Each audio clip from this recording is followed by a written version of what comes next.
Ok, gracias. Es para efecto de compartirlo, ¿verdad? Bueno, vamos a dar inicio. Bueno, miren, en el marco de este curso de Educar para la Vida, habilidades socioemocionales en la escuela, pues vamos a dar inicio a este webinar 2. Este curso, bueno, ustedes saben, está impartido por las maestras Raquel Gaxiola y Alejandra Esparza. La verdad es que es un curso, como les decía ahorita, de mucha actualidad, de mucha pertinencia. Y yo la verdad quiero felicitar a las maestras porque definitivamente son personas que se han ido actualizando, se han ido haciendo expertas en el tema y yo soy de la idea de que cada vez que vas trabajando un nuevo grupo, un nuevo curso, un nuevo taller, te vas haciendo más experto en este tema que manejas, ¿no? Entonces ellas están haciéndose cada vez más expertas en el manejo de este importante tema de las habilidades socioemocionales. Muchas gracias, Ale, muchas gracias, Raquel, por haber aceptado participar con nosotros aquí en el Instituto Universitario Anglo-Español. Este webinar, el webinar 2 de este curso, tiene como nombre la importancia de las habilidades socioemocionales en el contexto escolar post-confinamiento. Sin duda, pues un tema de mucha valía en este momento que estamos viviendo, ¿verdad? Por la reapertura de las actividades escolares. Yo agradezco a nuestro experto, el maestro Roberto Montano Ramírez, el aceptar participar con nosotros como experto y quiero brevemente hacer una semblanza, leer una semblanza de nuestro experto. Bueno, pues el maestro Roberto Montano Ramírez, él es licenciado en psicología, tiene una maestría en psicología clínica y psicoterapia, tiene una maestría en gestión educativa y una maestría en sexualidad clínica. En cuanto a experiencia laboral, en los últimos años se destaca como presidente, actualmente es el presidente del Colegio Mexicano de Profesionales de la Psicología y Capítulo Durango, presidente de la Academia Nacional de Tutorías del Subsistema de Educación Media Superior del sistema CECITE, dentro de lo que es la coordinación nacional, conductor del programa Consultamente, transmitido en la cadena de la Universidad Autónoma de Durango del 2012 al 2015 y jefe del Departamento de Orientación Educativa en el subsistema CECITED en Durango desde el 2011 hasta el momento. En cuanto a la participación en el ámbito psicológico, se destaca en los últimos años. La verdad es que es muy vasta la experiencia de nuestro experto, de nuestro ponente en materia desde la formación, la participación en eventos académicos en el ámbito de la psicología. Se destacan más de 40 eventos, de entre los cuales se tiene, bueno, pues evaluador del concurso Creciendo Conciencia del Consejo de Ciencia y Tecnología del Estado de Durango, asistente del taller de la implementación de estrategias de educación sexual integral, evaluador del cuarto Congreso de Experimentos Científicos Creando Ciencia del Consejo de Ciencia y Tecnología del Estado de Durango, ponente en la jornada académica hacia la comprensión del ejercicio ético de la psicología en la Universidad José Vasconcelos, jurado y evaluador del 21º Concurso Nacional de Prototipos, organizado por la Unidad de Educación Media Superior Tecnológica Industrial y de Servicios en el 2019,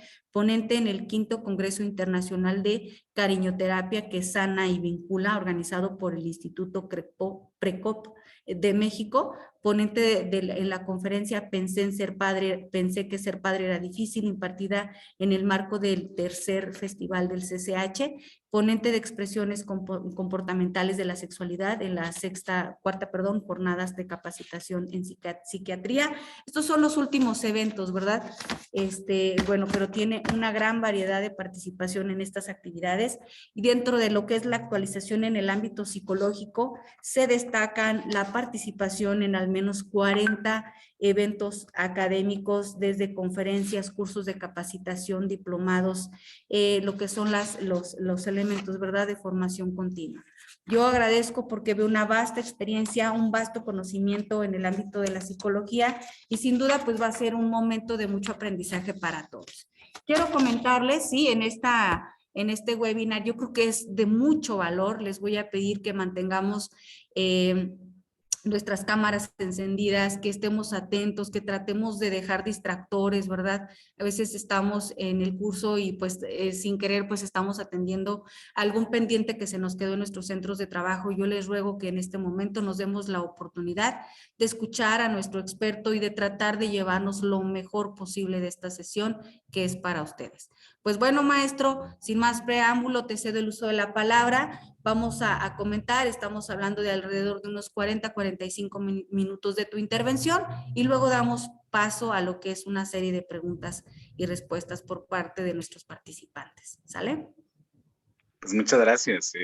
La verdad es que luego es muy interesante escuchar algo del pasado de cada quien, ¿no? Y bueno, pues hoy compartiré un par de ideas que no dejan de ser eso y que, pues, la verdad es que felicitarlos por el trabajo que están haciendo porque a pesar de que el tema socioemocional está muy vigente desde hace un par de años, hasta hace relativamente muy poco y a partir del marzo del 2020 se tomó como con mayor seriedad, ¿no? Como que se empezaron a ver las consecuencias a corto plazo de no atender la salud mental. Y en ese sentido, pues bueno, me voy a permitir compartir la pantalla para ir externándoles algunas ideas que fui plasmando. Y por supuesto que la intención es compartirles un poquito lo que vivimos, lo que he vivido desde mi experiencia profesional y por supuesto que en ese sentido pues, ayudar a aclarar algunas ideas, ¿sale? Bueno,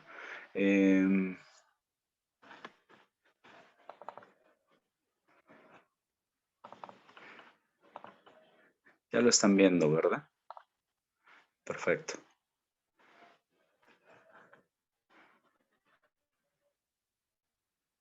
Bien, si hay algún inconveniente, con toda confianza me lo hacen saber y bueno, espero que las ideas que les quiero transmitir sean bastante claras. Miren, la importancia de habilidades socioemocionales en el contexto postpandémico se vuelve relevante ahora no en el sentido teórico, sino ahora en el sentido muy práctico. Yo ahorita escuchaba algunas intervenciones de la sala anterior en la que estaban trabajando un grupo de maestros y resulta bien interesante porque históricamente nosotros no hemos asociado mm, el alcance que tienen las emociones y que tiene el nivel socioemocional en muchos de nuestros quehaceres cotidianos. Y hace muy poco tiempo, ahora que está muy en boga el riesgo de perder algo, a una persona amada, a un trabajo, a unas condiciones habituales de vida, al final de cuentas todos esos representan riesgos de pérdida y quienes ya lo vivieron, es bien interesante ver cómo en un año hay cuerpos humanos que se han visto trastocados por todo esto que vivimos. Y entonces, bueno, empezaré entonces comentándoles un poquito, sé que no es el tema, sin embargo lo engloba, acerca de la salud mental. La salud mental es un tema súper interesante porque está congregado en todas las discusiones de salud pública que existe en muchas partes del continente, en muchos lugares del mundo, pero que curiosamente a la hora de la praxis no se lleva tan a cabo como se esperaría, ¿no? Y mira, la salud mental y el apoyo psicosocial tiene como objetivo ayudar a las personas a recuperarse después de haber vivido crisis que hayan alterado sus vidas y a mejorar en la medida de lo posible, la capacidad para volver a la normalidad. Esto resulta bien interesante porque nosotros en el sistema educativo nos estamos enfrentando a muchas nuevas realidades, a realidades que luego desconocíamos o que no queríamos tocar con mucha facilidad. En mi consulta privada y en el trabajo que realizo en donde trabajo, resulta bien interesante. En el 2020 yo hice algunas intervenciones psicoterapéuticas en línea. Lo interesante, bueno, muchas cosas interesantes, ¿no? Pero una de las cosas que más me llamó la atención es que las personas no tenemos un espacio privado en nuestras casas. Entonces, muchas de las consultantes y los consultantes que tenía se iban al patio, se iban al baño, se iban a sus coches para poder tomar la sesión y poder hablar de sus cosas, ¿no? Porque no se podían hablar, porque ya interrumpía el esposo, porque ya interrumpía el amante, porque ya interrumpía los hijos, alguien se metía y ya no era tan fácil hablar de todo esto, ¿no? Entonces, esto de la nueva normalidad está bien interesante porque en este confinamiento, a pesar de vivir temas ineludibles, se seguían evadiendo. Por ejemplo, a pesar de las circunstancias de enfermedad, de muerte, de pobreza, de violencia, siguen siendo temas que no se tocan en las familias. Sin embargo, no porque no se toquen, quiere decir que no existen. Y no porque no existan, quiere decir que no generan alguna serie de pensamientos, angustias, sentimientos, emociones. Y bueno, toco esto porque ahorita hablaban de emociones y la emoción es lo más primario y lo más evidente que tenemos. Sin embargo, los pensamientos, las construcciones esquemáticas cognitivas y los sentimientos son elementos que también están presentes, pero que no son tan fáciles de ver. Yo ahorita volteo a ver y me gustaría que se tomaran una foto y entonces me dijeran qué es lo que ven, si una emoción, si un sentimiento o una serie de pensamientos. En teoría y técnicamente lo que ustedes están viendo al ver sus rostros son emociones, aburrimiento, cansancio, expectativa, entusiasmo, alegría, etcétera. Eso es lo más evidente. Pero ¿qué lleva a tu rostro a expresar eso? Eso es la parte interesante de la salud mental. Y bueno, una vez dicho lo anterior, me iré directamente al tema de las habilidades socioemocionales porque aquí se junta un componente bien interesante que han incluido en las escuelas y es socioemocional. O sea, ya nada más, no nada más es un tema, no es un tema exclusivo de habilidades sociales, sino que ahora el tema de esta palabra conjuga dos cuestiones súper interesantes y per se complicadas. Las habilidades sociales ya son complicadas, pero las habilidades sociales y luego emocionales se vuelven verdaderamente algo interesantísimo, ¿no? Eh, a partir de hace más o menos 5 años, resulta que la consulta, bueno, tengo que aclarar que cuando terminé de estudiar la maestría en sexualidad clínica, mi consulta se disparó. No sé por qué, pero tuve más gente que atender, ¿no? Pero a partir de cerca de entre 5 y 8 años, mi consulta privada es casi el mismo porcentaje en hombres que en mujeres, lo cual es muy interesante, porque antes de esto, la mayoría de mis consultas eran de mujeres, porque esquemática y socialmente, las mujeres podían expresar muchas cosas que los hombres no nos permitíamos, como por ejemplo la vulnerabilidad. A la fecha, uno de los temas más importantes de tratar en psicoterapia son todas aquellas emociones y sentimientos relacionados con la vulnerabilidad de los hombres. Es un tema que obviamente no nos va a dar hoy para explorarlo, pero en otro momento se los compartiré y ahí delataré a algunos de mis congéneres, ¿no? Pero no se sientan aludidos. Bueno, ¿qué son las habilidades socioemocionales? Desde muchas perspectivas teóricas, lo voy a tratar de resumir así, y es la parte de la inteligencia social que incluyen habilidades como percibir, valorar y expresar emociones con exactitud, acceder o generar sentimientos que faciliten el pensamiento para comprender las emociones y regularlas, promoviendo el crecimiento emocional intelectual. A estas capacidades en conjunto se les llama habilidades socioemocionales. Ahorita la maestra Raquel les dejó una tarea, creo que este es un acordeón para esa tarea. Ustedes se pueden dirigir a ver cómo están percibiendo, cómo valoran las emociones, cómo las expresan y a partir de eso saber si ellos las están regulando, porque era, maestra, ya estoy haciendo las tareas a tus compañeros, pero bueno, diremos que no lo dije. La educación emocional es un proceso educativo continuo y permanente y es algo que socialmente a nivel educativo y a nivel de autoridades no se ha visto así, porque a pesar de que la propuesta de que se incluyan materias como tal de capacitación y de desarrollo emocional, socioemocional, nuestros modelos educativos siguen muy enfocados en las calificaciones y en las habilidades curriculares más que en las habilidades socioemocionales. Entonces, si te fijas en la boleta, sigue sin tener calificaciones nuestras habilidades para expresarnos socialmente e incluso personalmente, ¿no? Y bueno, no es tema menor porque es muy difícil materializar y calificar nuestras habilidades socioemocionales, ¿no? Un día podemos llegar bajo circunstancias muy favorables y parecer alegres y otro día podemos llegar bastante quemados, estresados y no vayamos lejos, ¿no? No es lo mismo al inicio del semestre que al final del semestre, cuando tienes que hacer muchas evaluaciones, muchos cierres, muchas retroalimentaciones. Bueno, entonces, se ha venido promoviendo como un proceso educativo y permanente, continuo, y que sea sistemático, que se pueda medir. Y en ese sentido, se considera un elemento esencial del ser humano. Esto es muy interesante porque al final de cuentas, seguramente ustedes estoy viendo algunas de sus expresiones y nada más por su frente sé que algunos de ustedes son superdotados. Y como ustedes, bueno, varios de los que estoy viendo son superdotados, resulta que en algún momento de su vida les hicieron bullying, ¿no? Les cargaron la mano y les echaron mucha carrilla por ser ñoños, por ser aplicados, por ser diferentes, etcétera. Y entonces, esa parte es muy interesante porque las habilidades socioemocionales hacen que en nuestras sociedades los sujetos puedan tener éxito o no.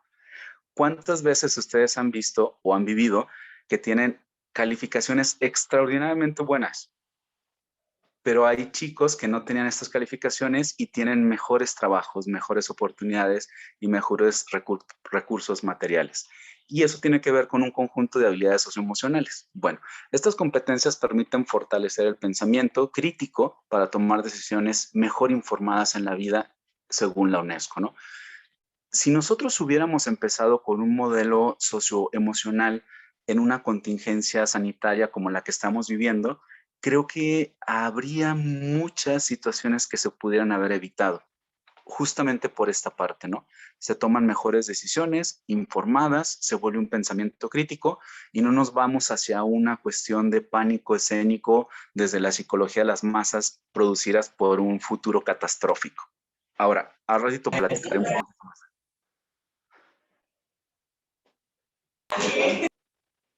No sé si me van a preguntar algo o alguien se le activó el micrófono, pero lo pueden hacer cuando quieran, ¿eh? Pueden activar sus micrófonos y participar a la hora que gusten. Si no se atiende el desarrollo emocional de forma apropiada, lo más probable es que haya un incremento de ansiedad, estrés, depresión, consumo de sustancias, comportamientos sexuales de riesgo, impulsividad descontrolada, violencia, etcétera. Y basta con que ustedes volten a ver a algunos de sus estudiantes, están viviendo escenarios bien complejos dentro del aislamiento, ¿no? Cuando se habla como temas de salud pública, como podría ser el embarazo, a mí me llama mucho la atención que las campañas de ese tipo no atienden el desarrollo socioemocional de los adolescentes. Atienden campañas sanitarias que hablan de condones, que hablan de preservativos, que hablan de métodos anticonceptivos, que hablan de tenerle miedo a las relaciones coitales porque son terribles, ¿no? Y eso está enfocado en tres modelos pues ahora sí que ya arcaicos, ¿no? Que son el moralista, el positivista y el de riesgo. En esos tres modelos se basa la educación sexual de nuestros muchachos, pero muchos de estos no se ven inmersos en un entrenamiento de cómo afrontar las emociones que tienen que ver con toda mi sexualidad.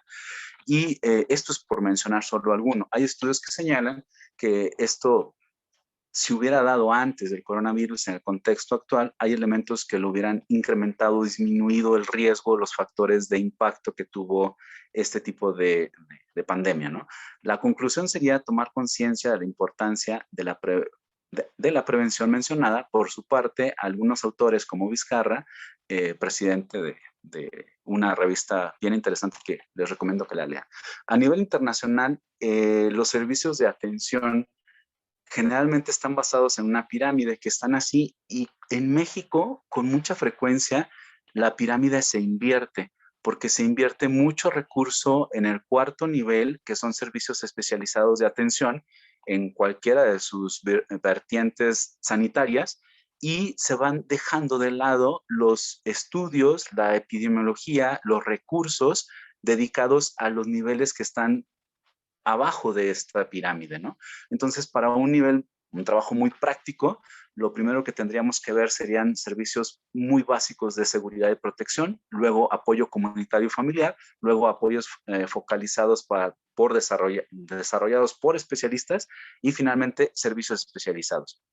En mucha frecuencia, en nuestras escuelas nos vemos que estos niveles se ven altercados y justamente cuando detectamos alguna situación nos vamos directamente al cuarto nivel. Esto pasa mucho porque dentro de la salud no se consideran los aspectos de salud mental y al no considerar los aspectos de salud mental no tenemos un entrenamiento socioemocional. Con mucha frecuencia hay tres personajes profesionales que se queman con mucha frecuencia. Son los maestros, los que tienen algún contacto con servicios públicos como administrativos y los que tienen que ver con salud. Estos personajes, más o menos en un promedio de 8 a 12 años, empiezan a desarrollar síndromes del quemado. Y muchos de estos síndromes y otros, como depresiones, ansiedades severas, generalizadas, ataques de pánico, entre otros muchos, tienen demasiado que ver con nuestra falta de capacitación para expresar nuestras habilidades socioemocionales.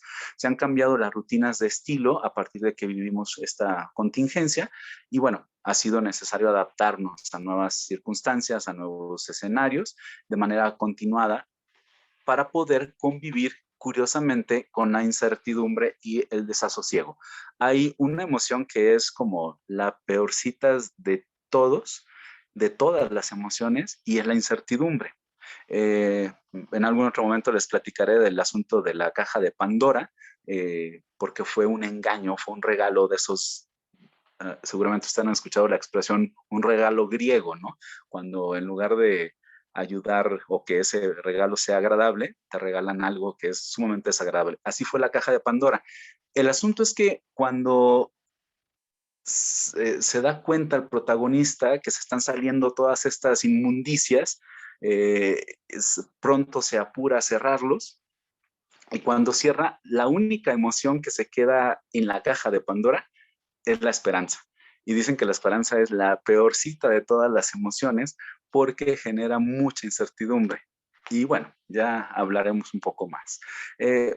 Algunas consideraciones generales respecto a lo que hemos estado pasando respecto a la contingencia sanitaria, dado que estamos viendo la importancia de atender el lado socioemocional post-pandémico, ¿no? Habitualmente los preparativos para una epidemia o algunas guerras o algunas catástrofes hacen mucho énfasis en el desarrollo de planes nacionales que van dirigidos a la epidemiología, a los recubrimientos de vacunas y medicamentos, al mejoramiento de la cobertura de vacunaciones en grupos de alto riesgo sobre todo, así como el impacto y la carga económica. Si ustedes revisan los planes de trabajo en pandemia y post-pandémicos de los países, tienen que ver con esas tres vertientes, con la epidemiología, con la farmacología dedicada a las vacunas y a los medicamentos que curen la enfermedad y a la carga económica.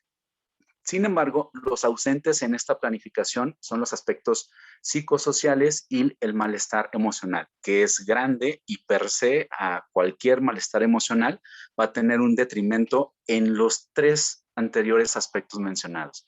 La epidemiología se va a disparar en muchos sentidos. ¿Cuántas veces no vieron ustedes que por aspectos emocionales se dieron compras de pánico, se dieron enfermedades más fuertes, se dio un incremento de contagios, porque entonces las personas vivíamos aislados y queríamos salir y de repente nos decían estamos en amarillo y entonces pum, se hacía un destape porque emocionalmente estábamos más abrumados que a nivel fisiológico. Bueno, la visión social le ha concedido a los sentimientos facultades explicativas para comprender la forma en que cada persona y la sociedad se relacionan sobre el hecho de que las emociones se hacen comprensibles, las motivaciones y acciones que subyacen a los procesos sociales y culturales particulares. Por esto, las emociones y los problemas sociales tienen una interconexión importantísima. Dicho lo anterior, compañeros, es bien interesante que nosotros analicemos cómo reaccionamos desde lo micro hasta lo macro o viceversa al miedo, a la incertidumbre y a la pesadez de no poder subsistir estas eventualidades, ¿no? Y estos procesos sociales y culturales en particular son bien interesantes, porque cuando a un mexicano le dicen que no haga algo, lo primero que hacemos es, ¿qué hay detrás? Hay mucha suspicacia, ¿no? Esto no me gusta, como que esto está muy chueco y vamos a ver qué hay detrás. Entonces, ahí se pone como bien interesante la psicología del mexicano, porque en muchos sentidos somos muy ambivalentes, somos muy inteligentes, somos muy creativos, somos también muy desconfiados y entre otras características que ya en otro momento nos dará para analizarlas, ¿verdad? Ante situaciones como la contingencia sanitaria, resulta que las emociones y las necesidades recorren un camino a veces funcional, otras veces no, a veces exagerado, otras veces disminuido, a veces satisfactoria, otras veces no, para su resolución y todas a través de una acción colectiva que forma parte de una identidad social, de una necesidad cognitiva, emocional, comunicativa, lo cual parte de un proceso de relaciones intersubjetivas.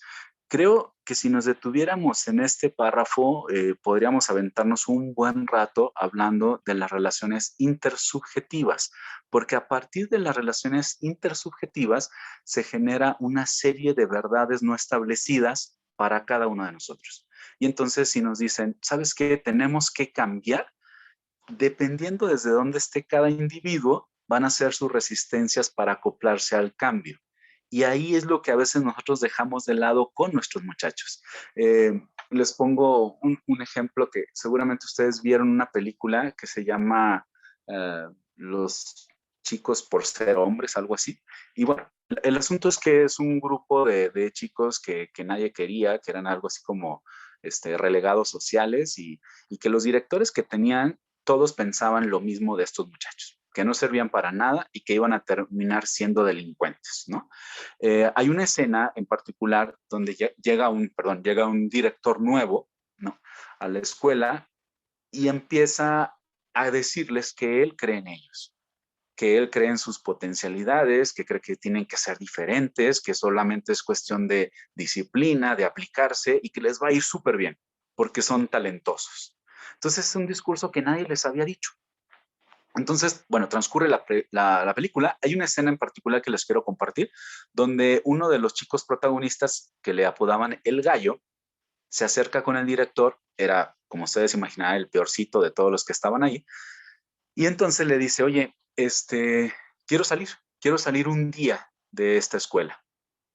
Y él le dice, no, bueno, me pides algo que no se puede hacer. Eh, Está prohibido salir. Y entonces el gallo le dice, necesito salir. Dice, oye, tú has intentado fugarte muchas veces, pensó el director, bueno, de todo modo lo va a intentar, así es que, ¿por qué quieres salir? Mi madre está muriendo, seguramente en un par de días, mañana, termina de morirse, y entonces, pues quiero despedirme de ella. El director se conmueve, le dice, ¿sabes qué?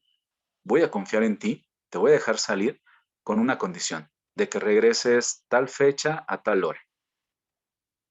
El chico se va, sale de la escuela a prisión, eh, se da la hora acordada y no había rastros del gallo, ¿no? Y entonces el director se empieza a conmover mucho, se empieza a frustrar, le habla a un custodio, le pregunta por el gallo no llega y él se empieza a desesperar, se decepciona y está escribiendo su renuncia para que al día siguiente, después de esto, pues él anuncia que se tiene que ir del colegio porque no sabe qué hacer. Lo que él pensaba ha sido defraudado. Y entonces los demás niños le dicen, oye, no te vayas, es que eres el único que crees en nosotros, por favor, no te vayas. Y entonces cuando está a punto de mandar su carta para renunciar como director, a lo lejos se ve corriendo un muchacho. Y efectivamente, era el gallo, ¿no? Llega todo agitado, súper cansado y le dice, discúlpame, sé que te fallé, sé que te dije que iba a llegar a tal hora, pero mi madre se tardó un poco más en morir y cuando finalmente falleció, el tren se me fue. pero te fallé pero no quiero que te vayas porque es el único que ha creído en mí. Entonces, me da un abrazo y se suelta llorando, ¿no? Eso son habilidades socioemocionales. Es la capacidad de identificar lo que me está pasando, conectarme con el otro y que el otro tenga una respuesta favorable a lo que yo necesito, no a lo que la institución necesita, no a lo que yo como maestro tendría que cumplir. Y a partir de eso, pues ustedes imaginarán el ambiente de colaboración que se generó en esa escuela, ¿no?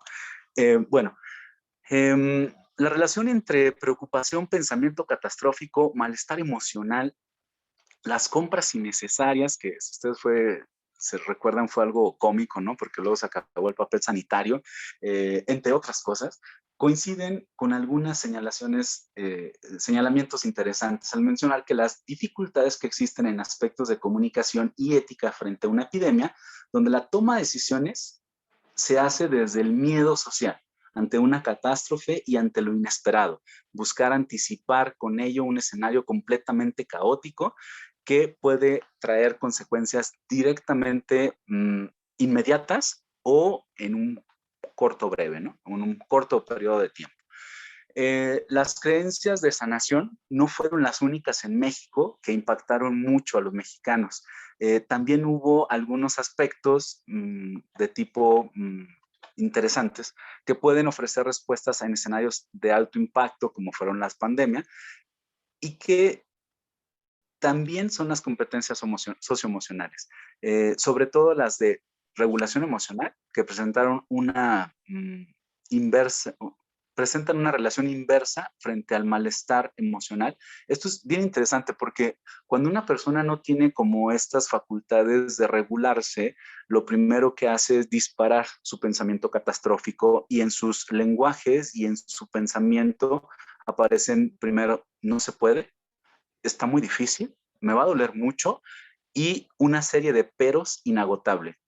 Pero no hay dinero, pero está cansado, pero está complicado. Hay una serie de pensamientos limitantes impresionantes. Y en este sentido, se menciona que las competencias socioemocionales con las que cuentan los seres humanos pueden conformar sus únicos recursos disponibles para enfrentar situaciones de adversidad, integrando valores, conocimientos, habilidades sociales y emocionales que se movilizan a la actuación en la realidad para lograr mayores niveles de adaptación personal, familiar, académica, vocacional y profesional. En este sentido, maestros, es bien interesante cuando ustedes despierten en las mañanas, se vean al espejo momentos antes de dirigirse a sus centros de trabajo y de pronto se den cuenta que el brillo en sus ojos, la sonrisa por lo que hacen, no está presente. Ahí vale la pena hacer un alto y preguntarse si vale la pena descuidar su salud mental por el trajín cotidiano del trabajo, ¿no? Bueno, el impacto psicosocial puede exceder la capacidad de manejo de la población, por supuesto, y se estima un incremento de incidencias de trastornos mentales y malestares emocionales de acuerdo con la magnitud de la epidemia y el grado de vulnerabilidad de la población. Un tema que no lo deberían de dejar en tema minúsculo, porque la mayoría de nuestras poblaciones educativas están en situaciones de riesgo y vulnerabilidad importantes. Si no son económicas, son políticas. Si no son políticas, son educativas. Si no son educativas, son familiares. Entonces, lo interesante para nosotros post pandemia es lograr identificar rápidamente las necesidades de nuestros grupos, de nuestros estudiantes, para podernos adaptar rápido a las necesidades que se van a presentar en nuestros salones de clase, porque va a haber rezagos bastante interesantes en muchos sentidos. Bueno, las competencias socioemocionales de regulación emocional y la capacidad de manejar emociones apropiadas, como tomar conciencia de la relación de emociones, cogniciones y comportamientos, tener buenas estrategias de afrontamiento, que es un tema que sé que están manejando ustedes mucho, tener capacidad de autogenerarse emociones positivas. En este tema de emociones positivas, compañeros, quiero hacer una pequeña pausa. Hay una cantidad impresionante de discursos rosas sobre la vida. La vida es bella, la vida es hermosa, la vida siempre te da lo mejor, trabaja mucho y siempre te va a ir bien, aunque en nuestra práctica social eso con muchas frecuencias se ve confrontado. Hay personas que no trabajan tanto y les va muy bien. Hay personas que no hacen acciones tan bien vistas a nivel de valores sociales y les va bien, ¿no? Yo recuerdo mucho alguna vez que fui a Canelas, a uno de mis maestros lo confrontó un estudiante y le dijo, maestro, ¿usted cuánto gana? Y el maestro se chivió y se puso de 1000 colores y luego le dijo, maestro, ¿para eso estudió usted tanto? Yo eso me lo gano en 3 semanas de pizca y regreso con un camionetón y con unas muchachas y se me hace que es lo que usted gana como en 6 meses. Entonces el maestro se me achicopaló, ¿no? Se agüitó y no supo qué hacerlo, no supo qué contestarle.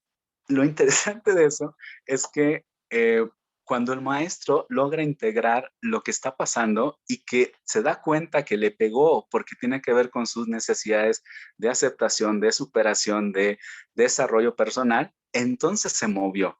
Pero cuando él no lo detecta, no se da cuenta ni de dónde vino el ramalazo, ¿va? Entonces, estos factores, cuando se logra hacer una buena sincronización, un buen entrenamiento socioemocional, se convierten en factores de protección sociales y emocionales frente a muchos malestares emocionales en el contexto de la pandemia. Oigan, creo que ya me queda poquito tiempo, me voy a apresurar en algunas cosas y espero tratar de ser más conciso.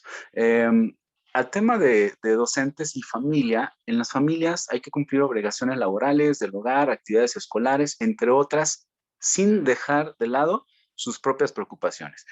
Quienes son docentes enfrentan la impotencia de no estar cerca de los estudiantes, muchas angustias respecto a las herramientas tecnológicas que a veces se dieron por default y otras que otros chicos maestros que le entramos a la tecnología, pero que no sabíamos cómo usarla, también genera un estrés importante en el funcionamiento docente. Eh, las personas que desarrollan madurez emocional a través de habilidades socioemocionales están como bien dotadas para afrontar las situaciones de miedo y angustia. Voy a hacer una pequeña acotación aquí. Las emociones saludables llegan a tu vida, te hacen actuar y luego se van. Se vuelven patológicas cuando llegan a tu vida, cuando no te permiten actuar, no te permiten resolver y aparte se quedan. Esa es una emoción negativa. Si ahorita entrase alguien aquí, me asusta, ¿no? Me da miedo porque entra abruptamente, pero después de verlo me doy cuenta que no es amenazante, que fue un error, etcétera, etcétera. El miedo se tendría que ir. Pero si yo continúo con miedo después de que ya sucedió el evento, eso ya no se llama miedo, eso se llama angustia, porque ya no hay una amenaza presente. Y en ese sentido es importante como todo este entrenamiento socioemocional para que nosotros podamos distinguir en qué momento nos está rebasando las exigencias del exterior. La situación de la pandemia le pegó a todos los miembros de la comunidad educativa, desde directivos, autoridades, coordinadores, docentes, padres de familia, estudiantes, por supuesto, ¿no? Y en ese sentido, la idea es que nosotros logremos identificar hasta dónde el estrés es saludable, hasta dónde se vuelve incapacitante, que el término correcto de un estrés patológico es diestrés, y que generalmente lo que hace es impedirte mover. ¿Cómo podemos generar protocolos que sean fáciles de seguir, pero que sean efectivos y facilitar apoyos necesarios? Es imprescindible que los modelos educativos sean democráticos, basados en afectos, en la comunicación, el respeto de algunas normas y límites, el fomento de la autonomía y la responsabilidad. Este es un panorama que se escribe en bien poquitas palabras, pero verdaderamente es un reto mayúsculo en muchos sentidos. Eh, bueno, esto es un poco de estadísticas de lo que les quería compartir. Y bueno, las manifestaciones psicológicas negativas que con mayor frecuencia encontramos fueron depresión, estados de tristeza con marcados y como muy constantes, estrés de manera importante, apatía, irritabilidad, insomnio, trastornos de estrés postraumático, ira y agotamiento. El estrés postraumático, chicos, es un tema interesante porque en la pandemia vivimos muchas pérdidas que no pudimos resolver. El mexicano tiene una serie de rituales para resolver pérdidas. En la pandemia se quitaron todos estos rituales. Hubo personas, y hubo adolescentes, hubo chicos, niños, niñas, que tuvieron la pérdida de alguien importante en sus vidas y no pudieron hacer los rituales de despedida. Entonces hay muchos duelos mal resueltos, mal acompañados, que generan muchas vicisitudes en el tema educativo. El agotamiento emocional es importante mencionarlo porque cuando tú estás cansado, terminas de hacer la actividad, te vas a descansar, te hidratas, duermes, te diviertes un poco, al día siguiente tienes energía para continuar. Pero cuando estás agotado, eso no sucede. Vas, te hidratas, descansas, te diviertes y al día siguiente sigues sin ánimo, sin fuerza, sin energía, sin actitud como para hacer, ¿no? Entonces, eso es importante que lo distinga. Variables predictores de las condiciones psicológicas negativas, curiosamente fue la edad, 16, 14, 16, 24 años, bajos niveles de educación, ser del sexo femenino, tener solo un hijo, era en comparación con no tener hijos o con tener dos o más hijos, fue un factor predictor importante, existencia de antecedentes familiares mentales anteriores, ¿no?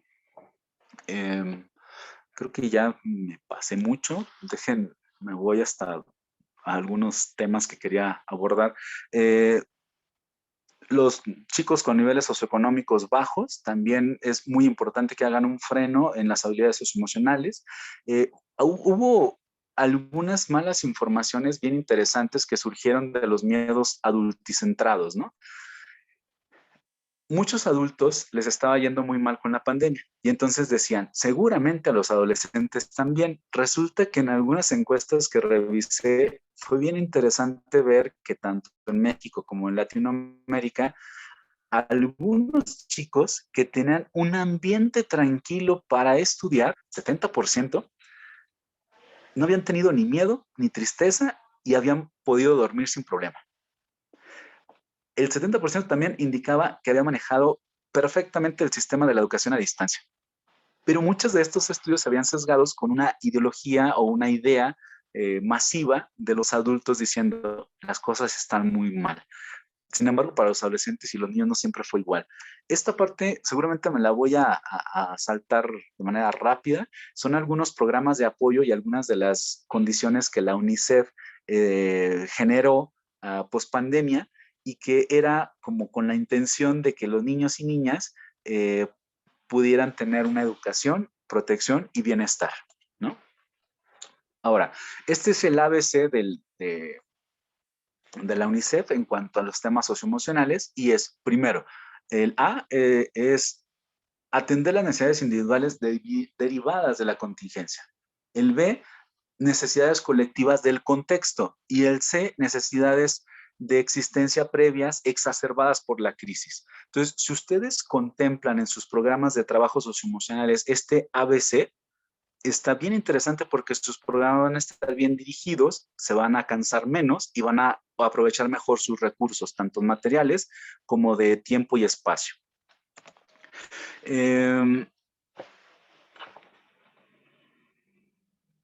Bueno, esto seguramente ustedes ya lo van a estudiar en este encuentro y me voy a pasar a algunas de las consideraciones más importantes de los programas socioemocionales.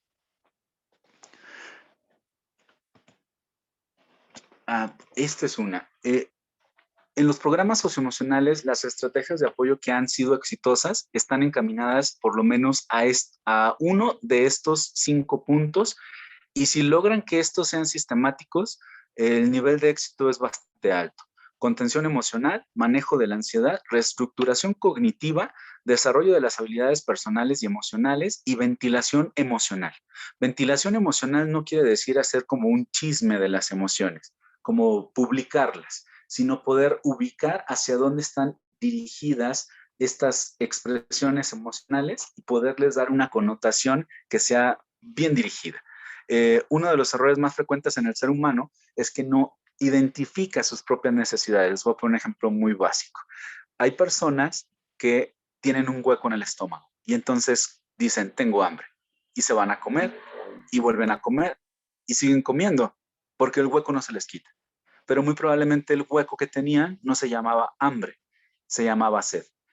casualmente una de estas comidas toman agua y casualmente el hueco desaparece. Entonces no identificamos mucho de nuestras necesidades fisiológicas. A nivel emocional, todavía es mucho más complicado en nuestra cultura hacer esta identificación afectiva, ¿va?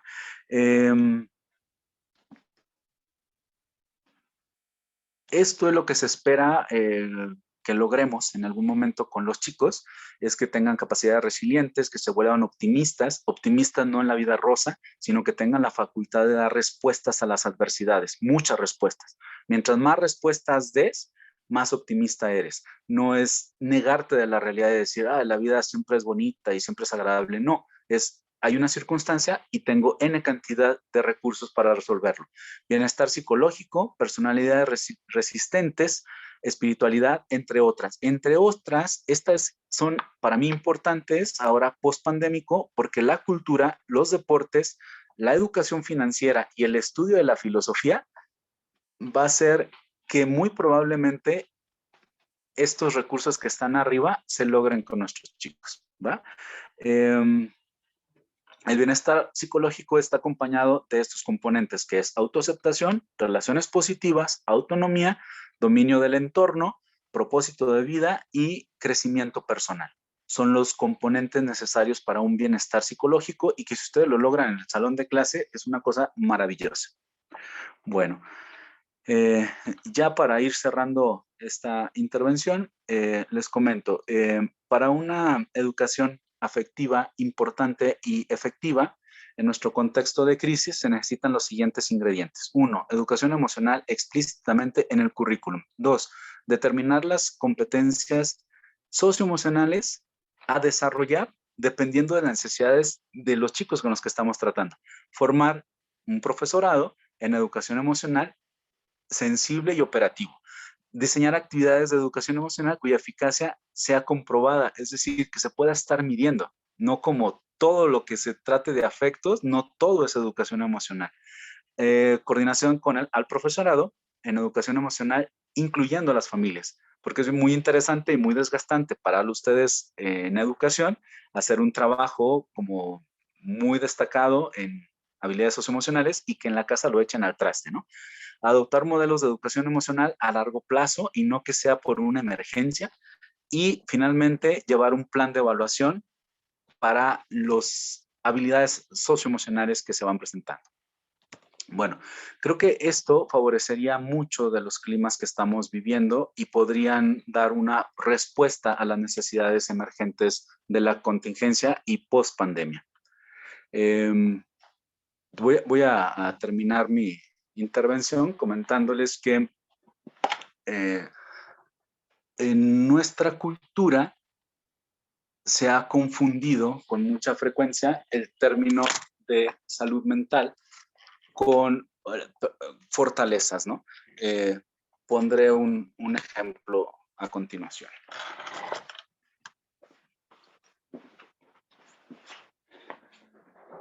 Bueno, ustedes me están observando, ¿verdad? ¿Sí me ven? Perfecto. Díganme cuál de estos elementos es más fuerte, ¿el de la mano derecha o el de la mano izquierda?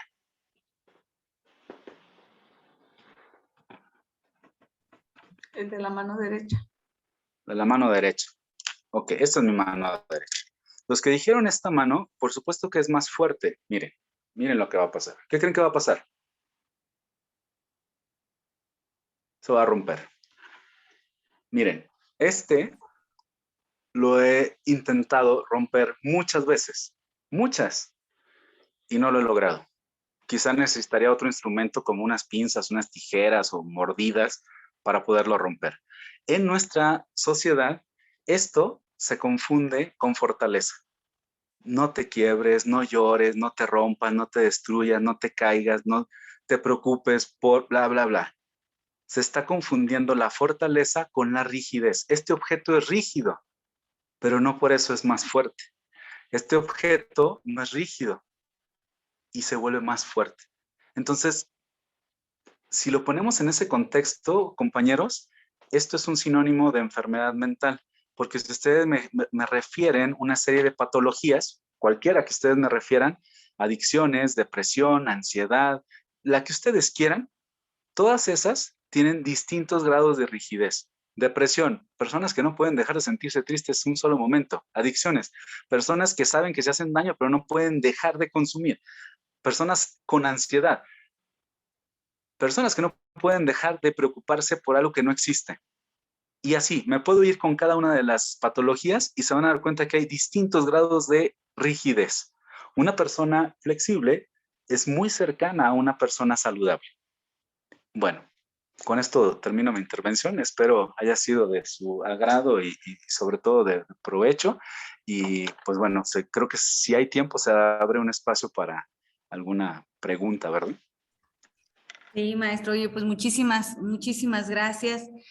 Bueno, pues vamos a dar paso a algunas preguntas, inquietudes, comentarios de los participantes.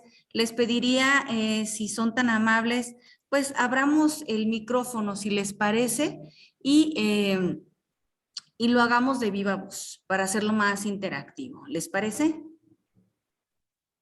Sí, adelante. Mucho mejor. Ok.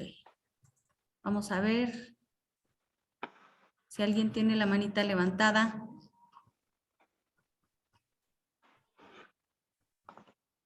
No, aquí ya veo una.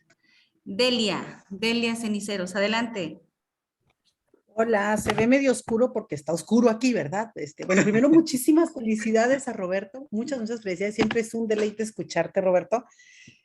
Yo tengo una duda ahora que ya es inminente el regreso al trabajo presencial con los chicos, que finalmente hablaste de cosas muy interesantes en la ponencia, como el hecho de trasladar nuestras angustias a una población que a lo mejor ni siquiera estaba angustiada y que lo está viviendo muy feliz y muy contento, ¿no? Pero bueno, viendo este proceso en el que ya, en mi caso, que trabajo en educación superior, ya es un hecho que regresan al manejo presencial de las clases, ¿cómo hacer para mantener una buena salud emocional en los grupos, para contener el término correcto de la palabra, para contener las emociones, para contener los procesos relacionales de los muchachos, para volver a esta normalidad o esta situación que de pronto como que nos es muy distante, ¿no? Porque ya van a ser Sí, prácticamente 2 años de distanciamiento. Pues, ¿cómo sí. hacerle? Como institución, como maestro, ¿qué hago? Gracias, Roberto. Pues cuéntaselo a quien más confianza le tengas y persínate o algo así. No te creas. Mira, es una pregunta bien interesante porque efectivamente hay distintos momentos de corte de la situación de contingencia. Los primeros meses de la contingencia, el impacto psicológico no era visible. A partir de los 9 meses de contingencia, los impactos psicológicos son visibles, son operables y son importantes atenderlos. Los chicos que van a llegar con ustedes, por ejemplo, educación media superior, está bien interesante porque ellos hoy por hoy ya viven el estrés postraumático del aislamiento de 7 meses en adelante, se convierte en un problema postraumático. A partir de ese momento, las manifestaciones que en este estudio yo les platicaba que no habían visto dificultades por la pandemia, por la virtualidad, hoy se presentan y lo van a ver cuando regresen a clases porque los chicos no van a poder socializar de una manera más fluida. Me ha tocado ya estar con una serie de grupos adolescentes, en este caso jóvenes. Es impresionante que ellos para comunicarse en una cara a cara, en un face to face, agarraban sus teléfonos, abrían una aplicación y se ponían a jugar. Entonces, hoy por hoy, uno de los grandes retos que ustedes van a tener con los adolescentes y con los jóvenes van a ser las habilidades de socialización. Esto no es menor en la primaria, en la secundaria y en el preescolar. Sin embargo, las manifestaciones cognitivas van a ser distintas. Los niños, mientras más pequeños y más lúdico sea la educación, más rápido se van a ajustar a los acontecimientos sociales. Mientras mayor sean los chicos, mayores elementos cognitivos necesitamos desarrollar para que las habilidades sociales se empiecen a activar. Entonces, desde mi punto de vista, sería muy importante que antes de que ustedes se focalicen en los contenidos cognitivos académicos netamente, hagan una pequeña revisión del estado de socialización, de empatía, de expresión cognitiva y emocional con sus estudiantes y que a partir de los resultados favorables o desfavorables de eso, ustedes planteen su trabajo. Porque si no, van a estar luchando con dos fuerzas. Una de resistencia educativa propiamente pedagógica por esta nueva reactivación netamente educativa y otra que no se va a expresar una resistencia emocional a estas nuevas vicisitudes sociales. En el caso de secundaria, bachillerato, primaria, secundaria, se dio un tema bien interesante. Muchos niños que transitaron de escuelas a la fecha no son conocidos por sus maestros. Los chicos que estaban en sexto de primaria y pasaron a primero de secundaria en pleno periodo pandémico, no conocen la escuela, no conocen a sus maestros, y es como si fueran de nuevo ingreso, pero ya están en segundo grado de secundaria. Entonces, son como, a eso nos referíamos cuando hablábamos del contexto de necesidades, primero personales, luego educativas y luego sociales. Partiendo de esa pequeña evaluación, ustedes van a tener un pulso de sus grupos. Espero no Muchísimas gracias, Roberto. haberte reburujado más, pero fue muy interesante. Como siempre. Gracias, Roberto. Muchas gracias, muchas gracias. Bueno, ahorita yo me sentí muy identificada, ahorita quiero hacer un comentario. Maestra Lupita Trujillo, adelante con su intervención. Gracias. Bueno, pues muy cierto lo que comenta Roberto. Claro, él es el experto. Yo trabajo en secundaria y efectivamente para los chicos ahorita es muy difícil el poder adaptarse entre ellos, a presentar una exposición, no se diga, estamos batallando mucho. Pero mi pregunta va relacionada con lo siguiente. Mira, nos estamos enfocando muchísimo a la cuestión de los alumnos.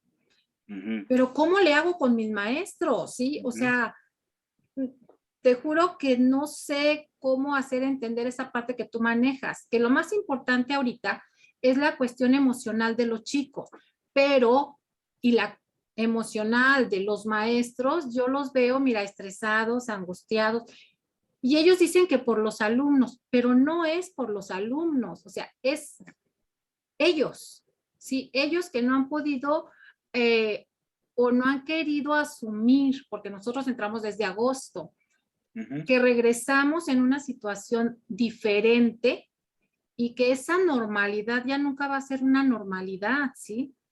Sí. Entonces, ¿cómo puedo hacer yo? ¿Qué puedo hacer? Así como que casi la tarea.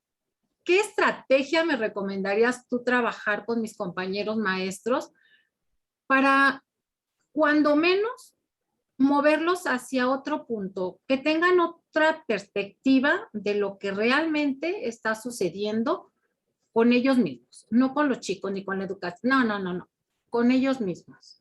Sí. Lupita, esa es una pregunta que yo creo que nos daría para tener varios encuentros. Y estos encuentros estarían dedicados a ver lo que los maestros callan, ¿no? Sería un buen programa. Lo que los maestros callan es bien interesante porque lo manifiestan a través del poder. Voy a tratar de explicarlo. Si ellos están tristes, si están desorientados, si tienen incertidumbre, si están enojados con la vida, con el sistema, digo, paréntesis, el sistema mexicano educativo es muchas veces muy incongruente, ¿no? Porque nos pide que nosotros contengamos a los chicos, pero también nos exigen calificaciones y contenidos y un buen de trabajo administrativo, un buen de trabajo administrativo y un buen de trabajo social, ¿no? Entonces, ahí se vuelve una disyuntiva muy importante. Bueno, regreso a este punto. Pueden estar enojados, tristes con todo esto, pero difícilmente lo van a sacar con autoridades, difícilmente lo van a sacar con pares. Muchas veces lo van a expresar con los estudiantes y con los estudiantes expresan su inconformidad, su irritabilidad, su miedo y muchas veces a través del poder. El poder es la única diferencia que existe entre la agresión y la violencia. Entonces, estamos a nada de que nuestro sistema educativo a nivel emocional colapse y que se vuelva muy violento en muchos sentidos. Entonces, podríamos seguir hablando de eso, ¿eh? Hay muchas circunstancias alrededor, pero particularmente yo pienso que si en cada escuela destinaran un espacio de expresión a los maestros, creo que sería muy benéfico. Estos espacios de expresión podrían ir desde actividades lúdicas deportivas, como pequeñas actividades forzosas a realizar, como caminar media hora, como hacer maratones cortos alrededor de la escuela, como hacer unas competencias de algún tipo de deporte, donde ellos exterioricen. Cuando las emociones se quedan estancadas, no desaparecen, sino que están tratando de buscar salida. Cuando tú le das un espacio de salida, aunque no sea el origen de esta energía, por así decirlo, se libera un poco, es catártico. Todas las condiciones catárticas ayudan a disminuir la tensión. No la resuelven ni son terapéuticas, pero ayudan mucho. Si es una actividad física que quede dentro del currículum o del horario de los maestros, porque los maestros están tan atareados que si no lo pones como una obligación, van a encontrar mucho trabajo para estar realizando y decir, esas son ridiculeces, yo no me voy a ir a caminar con mis compañeros, yo no tengo tiempo para estar jugando y entonces mejor me voy a hacer mi trabajo. Esa es por el lado de exteriorizar. La otra que sería muy interesante es que los maestros tuvieran un espacio de expresión artística, literaria, cineastas, poemas, debates, que sea un espacio para sacarlos del contexto educativo donde ellos puedan expresar. Imagínese, Lupita, que usted escoge una película que es muy conmovedora y en el cine debate de hoy, compañeros, vamos a hablar de la tristeza. Entonces, es una expresión catártica donde no me expone porque estamos hablando de una película, pero muy probablemente estamos hablando de mí. Entonces, imagínese usted que en este escenario de 20, 30 minutos de cine debate, vamos a hablar de una película donde un maestro pierde a su madre y pierde la madre de sus estudiantes. Se pondría muy interesante. Entonces, creo que en ese sentido podría ayudarnos mucho que nosotros tengamos dentro de los horarios un espacio de expresión para los docentes fuera de la carga docente. Muchísimas gracias. Lo voy a poner en práctica. Y un costal. Yo siempre he dicho que todas las escuelas deberían de tener un costal de boxeo. Correcto. Voy a poner una y después te platico cómo me fue. Gracias. Por favor. Y si gusta que le ayudemos en algo, con toda confianza le ayudamos. Gracias. Muchas gracias, Roberto. Maestra Ana Luisa, tenía su manita levantada. Sí, buenas tardes. Lo que pasa es que yo quería hacer nada más un comentario así breve sobre lo que decía el maestro Roberto Montano, de cómo asumimos los adultos que los niños vienen mal. Gracias a Dios tengo un grupito de 6º grado de primaria y mis 27 niños, 28, ninguno ha tenido la pérdida de padres, ninguno ha perdido familia, ninguno ha perdido abuelos. Entonces están en un nivel muy sano desde ese punto de vista. Pero en cuestiones, o sea, lo estaba pensando antes de que hablara la maestra Lupita sobre la situación de los maestros. Sí, los niños vienen bien, los niños sí tuvieron problemas para integrarse, ahorita ya no los puedo callar, pero en las primeras semanas era estar todos calladitos, cada quien con su cubreboca, al momento de que van a comer tienen que limpiar su espacio y era como metódico, se levantaban, agarraban su spray, lo limpiaban, o sea, era como robotitos al principio. Ahorita ya están platicando, limpian su espacio, procuran mantener la higiene y todo, pero poco a poco ya se van relacionando entre ellos, en el medio grupo que atiendo cada día. Claro. Pero el problema era yo, el problema soy yo. Vamos a, ¿qué estamos? Noviembre, 25 de noviembre, y apenas estoy acabando de acomodar los expedientes de mis alumnos, que como los compañeros saben, a estas alturas del ciclo escolar, 6º grado, ya tengo que tener toda la documentación vista, ya tengo que tener todo listo, porque empieza el proceso de graduación a partir de enero. Entonces, yo no tengo todavía eso, apenas lo acabo de terminar hace unos días.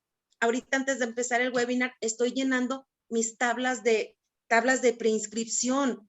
Entonces, como que la organización no estoy dando yo el ancho, y lo comentaba con algunas compañeras en la escuela y resulta que estamos en las mismas condiciones.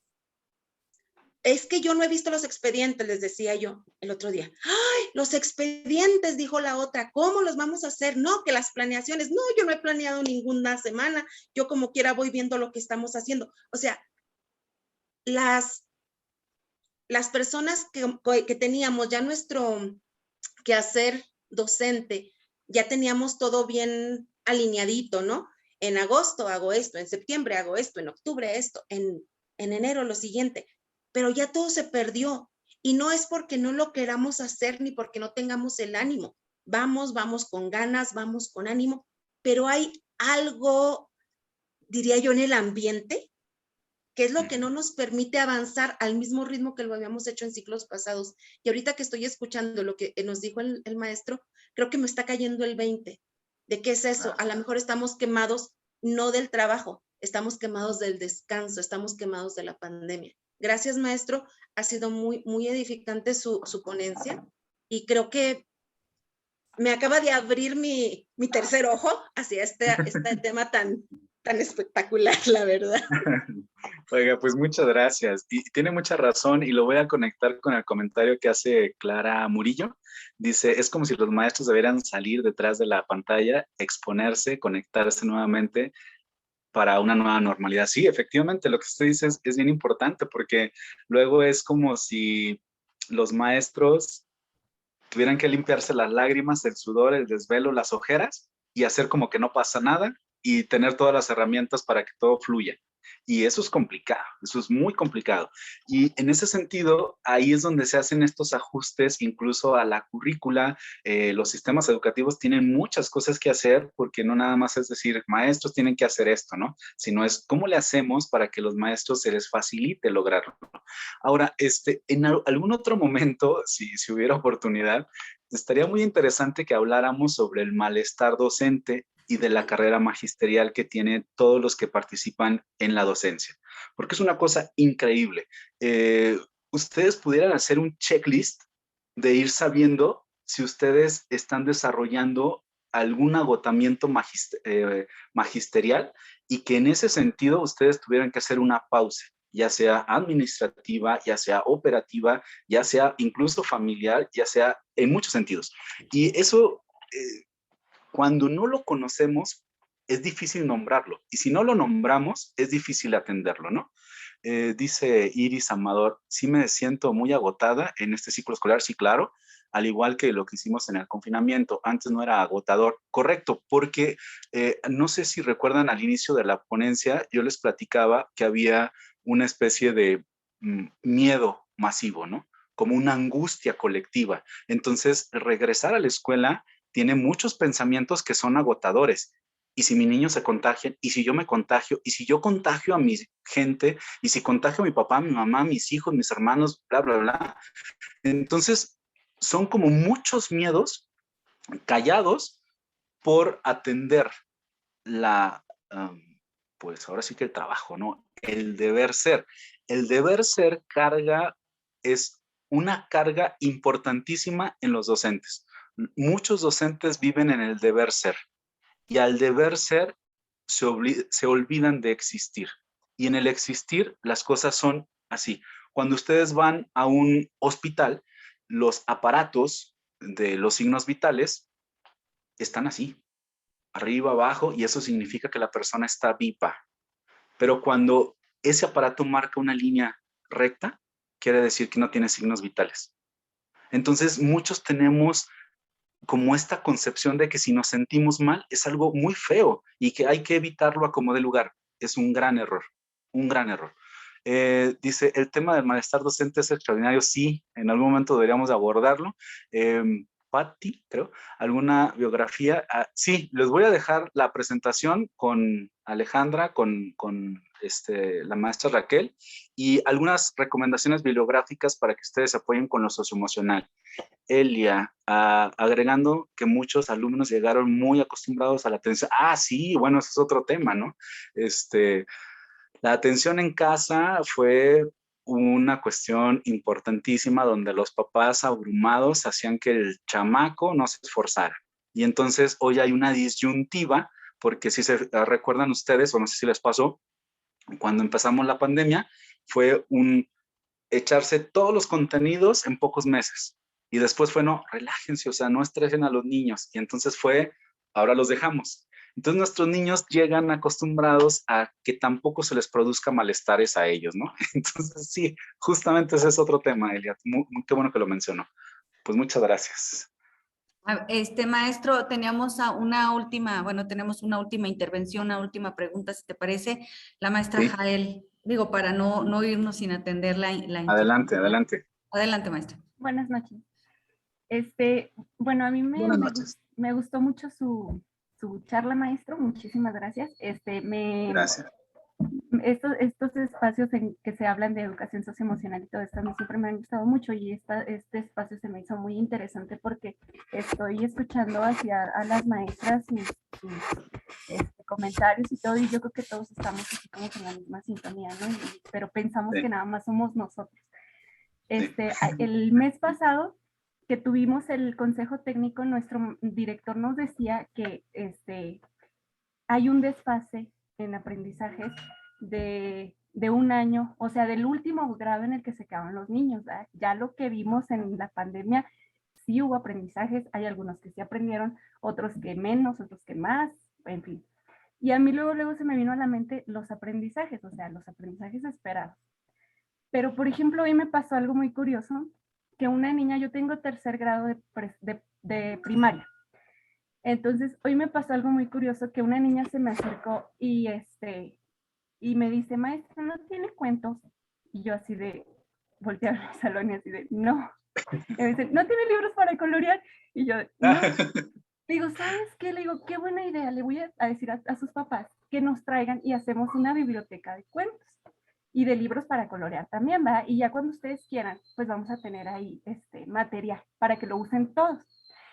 Pero ahorita que está usted diciendo eso, yo me pongo a pensar, digo, cuando el director nos dijo que había un desfase de un año, a mí se me vinieron a la mente los aprendizajes esperados. Y ahorita que nos piden empezar con los contenidos, porque todo este mes y medio, 2 meses fue de recuperación del grado anterior. Entonces yo ahorita estoy empezando con los contenidos y la verdad pues sí hay cosas saturadas, hay otras pues más relajadas y así, pero uno luego quiere abordar los aprendizajes esperados. Pero el desfase también es emocional, o sea, lo que decían ahorita, hay niños, hay jovencitos pues, por ejemplo los de secundaria, que están batallando para socializar. ¿Por qué? Porque debieron haber entrado el ciclo anterior a primero y ahorita ya están en segundo, pero es como si hubieran estado en primero. Porque no saben socializar y más porque son nuevos compañeros. En mi caso, pues son niños de tercero, pero son, o sea, a mí se me vino a la mente cuando yo tuve primero y pedí un cuento, pedí un libro para colorear. O sea, la niña que me pidió ahorita este libro y este cuento, pues es como si estuviera en segundo, ¿no? Entonces, el desfase es emocional también, pues es socioemocional.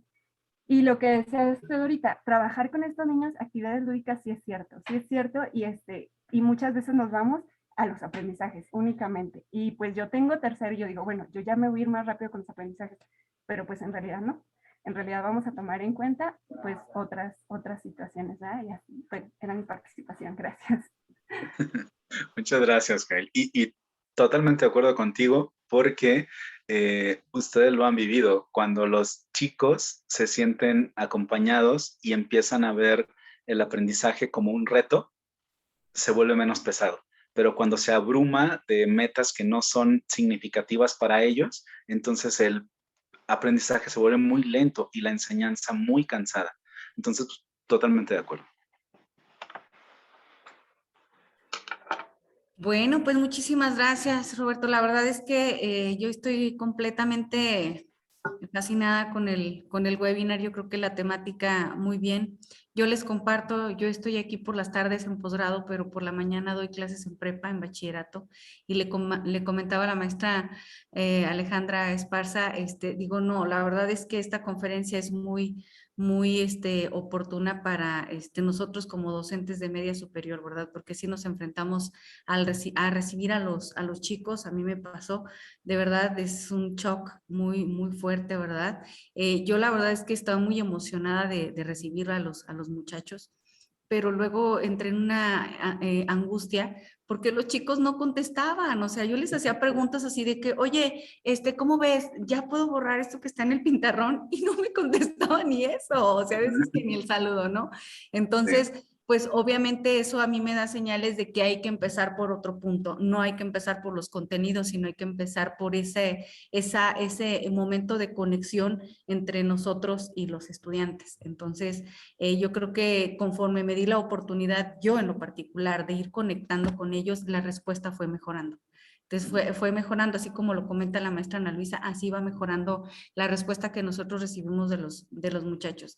Y entender, yo lo he visto así, lo he vivido así, ¿verdad? Entender que somos personas, tanto ellos como nosotros, y en ese sentido hacernos ver y entender mutuamente así. O sea, yo con mis chiquillos ¿verdad? Les digo con mis chiquillos de prepa, o sea, obviamente a mí sí me gusta hacerles sentir, hacerles ver el cariño que les tengo, la preocupación que tengo por ellos, y obviamente luego pues ellos como que lo hacen de manera, como corresponden pues a ese cariño, esa preocupación que uno manifiesta por ellos, ¿verdad?